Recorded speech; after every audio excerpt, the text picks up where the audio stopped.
નમસ્કાર, ગ્લોબલ એક્સપ્રેસમાં તમારું સ્વાગત છે. હું આપની સાથે ચેતન. આજના અમેરિકાના તારીખ 19 માર્ચ 2026ના મુખ્ય સમાચારોની આપણે વાત કરીશું.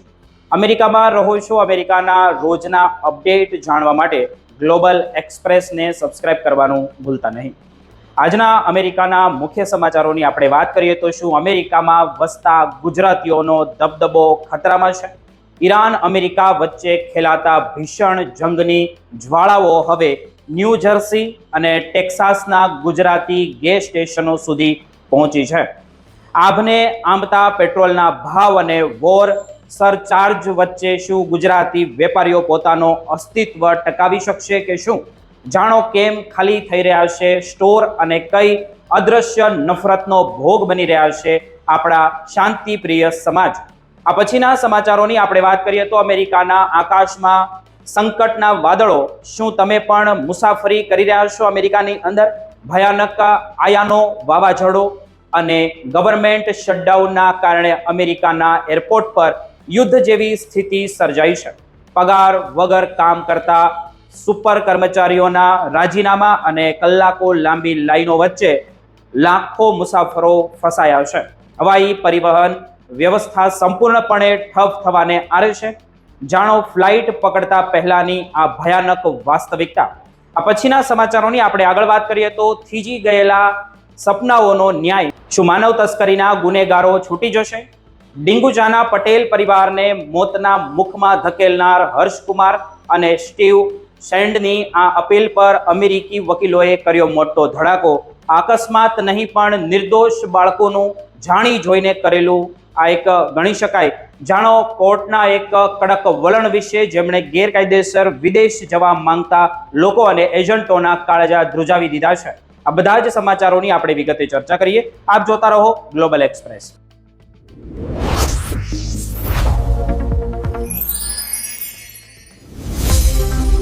આજે આપણે વાત કરી રહ્યા છીએ એક એવી ગંભીર સ્થિતિની, જેમણે 7 સમંદર પાર વસતા આપણા ગુજરાતી ભાઈ બહેનોના જીવનમાં ખળભળાટ મચાવી દીધો છે.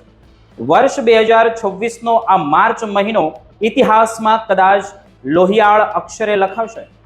કારણ કે અમેરિકા અને ઈરાન વચ્ચે ફાટી નીકળેલા ભીષણ યુદ્ધની જ્વાળાઓ હવે માત્ર સરહદો સુધી મર્યાદિત નથી રહી, પરંતુ તેની સીધી અને આકરી અસર ન્યૂ જર્સી, શિકાગો અને ટેક્સાસ જેવા રાજ્યોમાં વસતા હજારો ગુજરાતી વેપારીઓ પર પણ પડી રહી છે. યુદ્ધ ભલે હજારો માઇલ દૂર ખેલાઈ રહ્યું હોય, પણ તેની આર્થિક અને સામાજિક ગરમી અમેરિકાના લિટલ ઇન્ડિયા ગણાતા વિસ્તારોમાં સાફ અનુભવી શકાય છે. આ સંકટની સૌથી પહેલી અને સૌથી ભયાનક અસર ગેસ સ્ટેશન અને જે કન્વીનિયન્સ સ્ટોર પર જોવા મળી રહી છે.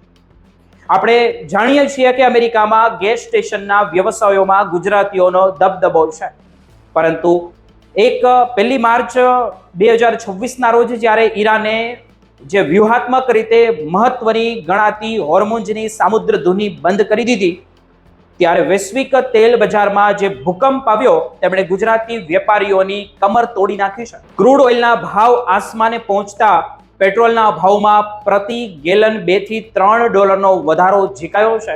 ન્યૂ જર્સીના એડિશન અને ટેક્સાસના હોસ્ટનમાં જે સ્ટોર ધરાવતા વેપારીઓ આજે ગ્રાહકોના રોષનો ભોગ બની રહ્યા છે.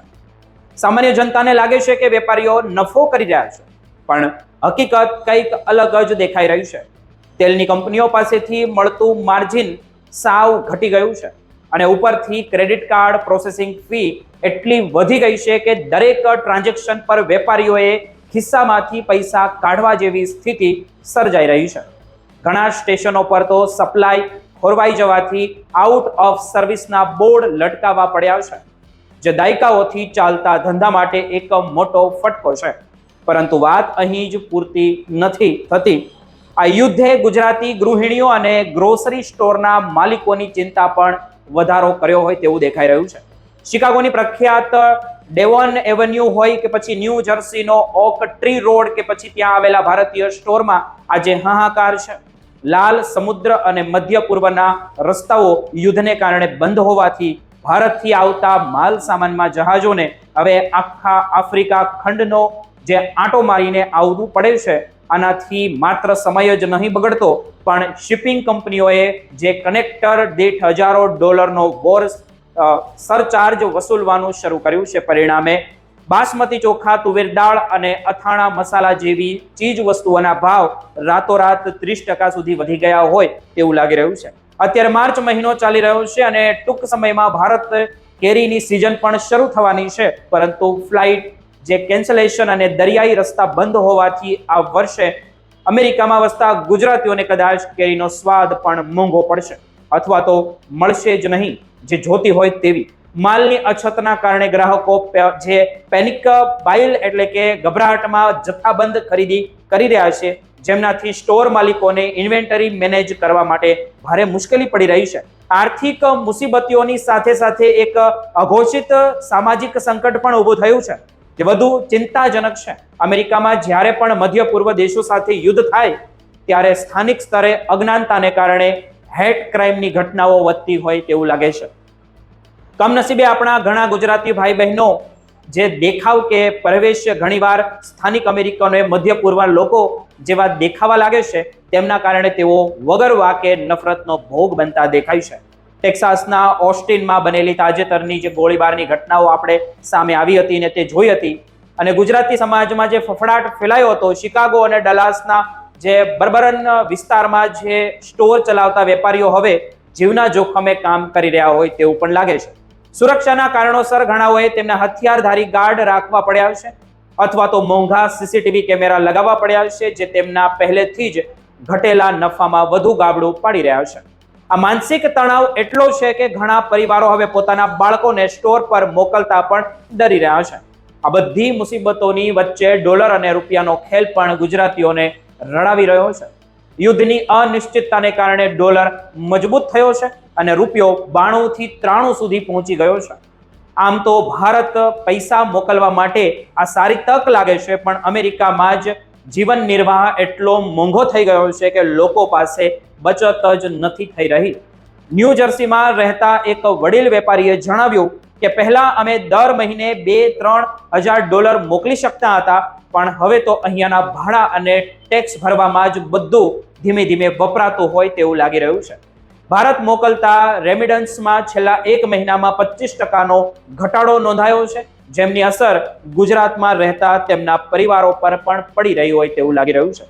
યુદ્ધના વાદળો ક્યારે હટશે તો કોઈ જાણતું નથી, પણ હાલમાં તો ન્યૂ જર્સીથી ટેક્સાસ સુધીના મહેનતુ ગુજરાતી વર્ગ આંતરરાષ્ટ્રીય રાજનીતિના ચક્રવ્યૂહમાં ફસાઈ ગયો હોય તેવું લાગે છે.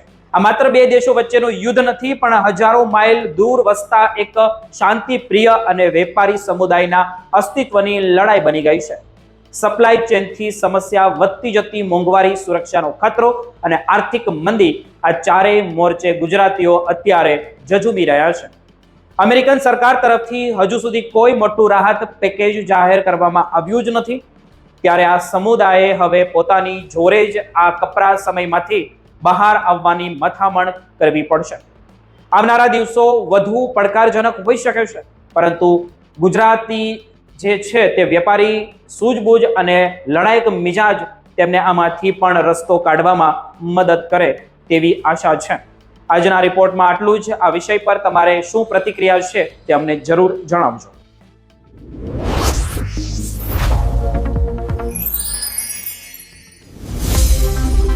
અમેરિકામાં હાલમાં હવાઈ મુસાફરી કરતા લોકો માટે એક મોટું સંકટ ઊભું થયું છે અને એરપોર્ટ પર જાણે યુદ્ધ જેવી સ્થિતિ સર્જાઈ હોય તેવા દ્રશ્યો પણ સામે આવી રહ્યા છે. એક તરફ કુદરતી પ્રકોપ અને બીજી તરફ વહીવટી તંત્રની નિષ્ફળતાને કારણે લાખો મુસાફરો ભારે હાલાકીનો સામનો કરી રહ્યા છે. અમેરિકામાં અત્યારે વિન્ટર સ્ટોર્મ આયાનો નામનું ભયાનક વાવાઝોડું ત્રાટક્યું છે, જેમના કારણે મિડવેસ્ટ અને પૂર્વ કિનારાના વિસ્તારોમાં ભારે હિમવર્ષા અને 50 માઇલ પ્રતિ કલાકની ઝડપે પવન ફૂંકાઈ રહ્યા છે. આ કુદરતી આફતના કારણે છેલ્લા 3 દિવસમાં જ 6000 થી વધુ ફ્લાઇટ રદ કરવામાં આવી છે અને હજારો ફ્લાઇટ તેમના નિર્ધારિત સમય કરતાં પણ કલાકો સુધી મોડી ચાલી રહી છે. શિકાગો, મિનિયાપોલિસ અને ન્યુયોર્ક જેવા મોટા એરપોર્ટ પર મુસાફરો ફસાઈ ગયા હોય તેવું પણ દેખાઈ રહ્યું છે. પરંતુ મુશ્કેલી માત્ર ખરાબ હવામાન પૂરતી મર્યાદિત નથી. આ સંકટને વધુ ગંભીર બનાવી રહ્યું છે અમેરિકામાં ચાલી રહેલું આંશિક ગવર્મેન્ટ શટડાઉન. ગત ફેબ્રુઆરી 2026 થી ડિપાર્ટમેન્ટ ઓફ હોમલેન્ડ સિક્યુરિટી એટલે કે DHA નું જે બજેટ અટવાયેલું છે, જેમના કારણે એરપોર્ટ પર સુરક્ષાની જવાબદારીઓ સંભાળતા TSA એટલે કે ટ્રાન્સપોર્ટ સિક્યુરિટી એડમિનિસ્ટ્રેશનના હજારો કર્મચારીઓને અત્યારે પગાર વગર પણ કામ કરી રહ્યા હોય તેવું દેખાઈ રહ્યું હતું. છેલ્લા 1 મહિનાથી પગાર ન મળવાને કારણે આ કર્મચારીઓની આર્થિક સ્થિતિ કફોડી બની છે અને પરિણામે અત્યારે સુધીમાં 300 થી વધુ અનુભવી TSA એજન્ટોએ સામૂહિક રીતે રાજીનામા પણ આપી દીધા છે. એટલું જ નહીં પણ કામ પર હાજર રહેલા કર્મચારીઓ પણ મોટી સંખ્યામાં માંદગીનું બહાનું કાઢીને રજા પર ઉતરી રહ્યા છે, કારણ કે તેમની પાસે ઓફિસ સુધી પહોંચવાના પેટ્રોલના પૈસા પણ બચ્યા નથી. આ સ્ટાફની અછતના કારણે એરપોર્ટ પર સિક્યુરિટી ચેકપોઇન્ટ્સ પર ભયાનક ભીડ જોવા પણ મળી રહી છે. એટલાન્ટા અને ફિલાડેલ્ફિયાના જેવા વ્યસ્ત એરપોર્ટ પર મુસાફરોને સિક્યુરિટી ચેક કરાવવા માટે પણ 3 થી 4 કલાક સુધી લાંબી લાઇનમાં ઊભું રહેવું પડી રહ્યું છે. જે મુસાફરો સમયસર એરપોર્ટ પહોંચ્યા છે તેઓ પણ આ લાંબી લાઇનોને કારણે પોતાની ફ્લાઇટ ચૂકી રહ્યા છે. અનેક મુસાફરોએ એરપોર્ટના ફ્લોર પર સૂઈને રાત વિતાવવી પડી રહી છે, કારણ કે એરપોર્ટની આસપાસની હોટેલો પણ હાઉસફુલ થઈ ગઈ હોય પણ તેવું દેખાઈ રહ્યું છે. ખાસ કરીને આપણા ભારતીય અને ગુજરાતી સમુદાયના લોકો જેઓ અત્યારે વેકેશન કે કામ અર્થે ભારતથી અમેરિકા અથવા તો અમેરિકાથી ભારત જઈ રહ્યા હોય છે, તેમને સૌથી વધુ હાલાકી ભોગવવી પડી રહી છે. નાના બાળકો અને વૃદ્ધો સાથે મુસાફરી કરતા પરિવારો માટે એરપોર્ટ પર પાણી અને નાસ્તાની જે પણ ભારે અછત સર્જાઈ રહી છે. એરલાઇન્સ કંપનીઓના CEO દ્વારા સરકારને કડક ચેતવણી આપવામાં આવી રહી છે કે જો આગામી થોડા દિવસોમાં ગવર્મેન્ટ આંશિક શટડાઉનનો અંત નહીં લાવે અને TSA સ્ટાફની અછત દૂર નહીં થાય તો અમેરિકાની સમગ્ર હવાઈ પરિવહન વ્યવસ્થા સંપૂર્ણપણે ઠપ થઈ શકે છે. ફેડરલ એવિએશન એડમિનિસ્ટ્રેશનના એર ટ્રાફિક કંટ્રોલર્સ પણ દબાણ હેઠળ છે, કારણ કે તેઓ પણ પગાર વગર લાંબા કલાકો સુધી કામ કરી રહ્યા છે, જે મુસાફરીની સુરક્ષા માટે મોટું જોખમ ઊભું કરી શકે છે. અમેરિકન મીડિયા રિપોર્ટ અનુસાર આ શટડાઉન અમેરિકાના ઇતિહાસનું સૌથી લાંબુ શટડાઉન સાબિત થઈ શકે છે, જેમની સીધી અસર પ્રવાસીઓ, ઉદ્યોગો અને અર્થતંત્ર પર પણ પડી રહી છે. જો તમે પણ આગામી થોડા દિવસોમાં અમેરિકાથી મુસાફરી કરવાનું વિચારી રહ્યા છો અથવા તો તમારા કોઈ સ્નેહીજનો મુસાફરી કરવા આવી રહ્યા છે કે પછી અમેરિકા આવી રહ્યા છે તમને મળવા માટે, તો ખાસ નોંધ લેજો કે એરપોર્ટ પર ફ્લાઇટના નિર્ધારિત સમય કરતાં ઓછામાં ઓછા 4 કલાક વહેલા પહોંચવું હિતાવહ છે. તમારી એરલાઇન્સના જે સ્ટેટસ પર સતત નજર તમારે રાખવી અને બને ત્યાં સુધી મુસાફરી ટાળવી એ જ અત્યારે શ્રેષ્ઠ વિકલ્પ ગણી શકાય. વ્હાઇટ હાઉસ અને કોંગ્રેસ વચ્ચે ચાલી રહેલી આ રાજકીય લડાઈમાં સામાન્ય જનતા અને ખાસ કરીને પ્રવાસીઓ અત્યારે પીસાઈ રહ્યા હોય તેવું પણ લાગે છે. આ મામલે કોઈ પણ નવા અપડેટ આવશે તો અમે તમને ગ્લોબલ એક્સપ્રેસ પર જણાવતા રહીશું.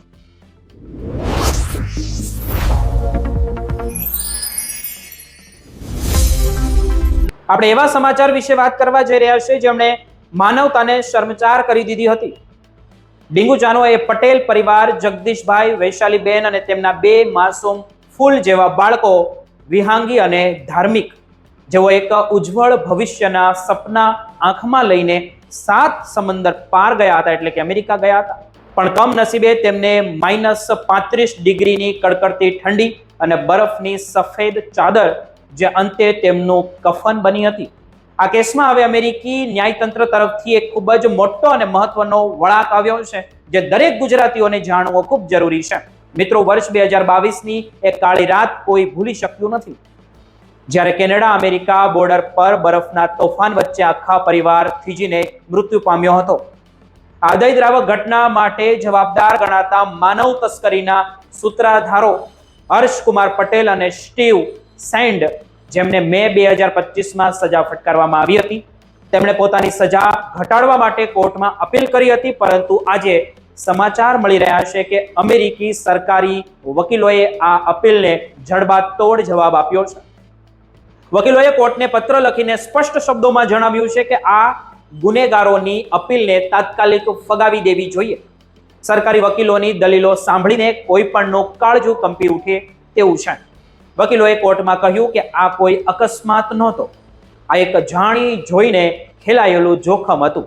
જ્યારે બહાર હાડ થીજાવી દેતી બરફની તોફાન હોય કે પછી બરફનું મોટું તોફાન ચાલતું હોય, ત્યાં શ્વાસ લેવો પણ મુશ્કેલ હોય, તેવા સમયે આ એજન્ટોએ માત્ર ડોલરની લાલચમાં એક નિર્દોષ પરિવારને મોતના મુખમાં ધકેલી દીધો હતો. વકીલોએ ખૂબ જ ભાવુક થઈને રજૂઆત કરી કે આ એજન્ટોએ પેલા નિર્દોષ બાળકોની પણ દયા ન ખાધી. તે માસૂમ બાળકો જેમને કદાચ ખબર પણ નહોતી કે તેમના માતા પિતા અને તેમને ક્યાં રસ્તે લઈ જઈ રહ્યા છે. તેઓ ઠંડથી ધ્રુજતા છેલ્લે પોતાના પિતાના હાથમાં જ દમ તોડી ગયા હતા. કોર્ટમાં વકીલોએ ભાવપૂર્વક જણાવ્યું કે હર્ષકુમાર પટેલ અને સ્ટીવ સેન્ડ આ પરિવારના સપનાઓને સોદો કર્યો હતો. તેમણે આ એવા લોકો છે જેઓ જીવતા જાગતા માણસોને માત્ર કાર્ગો કે પછી સામાનની જેમ જોતા હતા. હર્ષકુમાર પટેલને 10 વર્ષની અને સ્ટીવ સેન્ડને 6.5 વર્ષની જેલની સજા મળી છે. તે તેમને ભોગવવી જ જોઈએ. એટલું જ નહીં, હર્ષકુમાર પટેલ તેની સજા પૂરા કર્યા પછી પણ અમેરિકામાં રહી શકશે નહીં. તેને ત્યાંથી ડિપોર્ટ કરી દેવામાં આવશે. આ સમાચાર માત્ર કાયદાકીય લડાઈ નથી, પણ એ દરેક મા બાપ માટે એક ચેતવણી છે જેઓ પોતાના સંતાનોને ગેરકાયદેસર રસ્તે વિદેશ મોકલવાના સપના જુએ છે. વિચાર કરો, એ ડીંગુચાની ઘરની શું હાલત થયો હશે, એ દાદા દાદીની શું હાલત થયો હશે જેમણે પોતાના દીકરા વહુ અને પોત્ર પોત્રીને ગુમાવ્યા. શું થોડા ડોલર કે વિદેશની ધરતી આ માસૂમ જીવના મૂલ્ય કરતા વધુ કિંમતી છે? અમેરિકી વકીલોનું આ કડક વલણ એ વાતની સાબિતી આપે છે કે ભલે ન્યાય મોડો થાય, પણ કુદરત અને કાયદો કોઈને છોડતા જ નથી. આશા રાખીએ છીએ કે આ કડક સજા એવી અન્ય એજન્ટો માટે પણ એક બોધપાઠ બનશે જેઓ લોકોની મજબૂરીનો ફાયદો ઉઠાવીને તેમને મોતના રસ્તે મોકલે છે.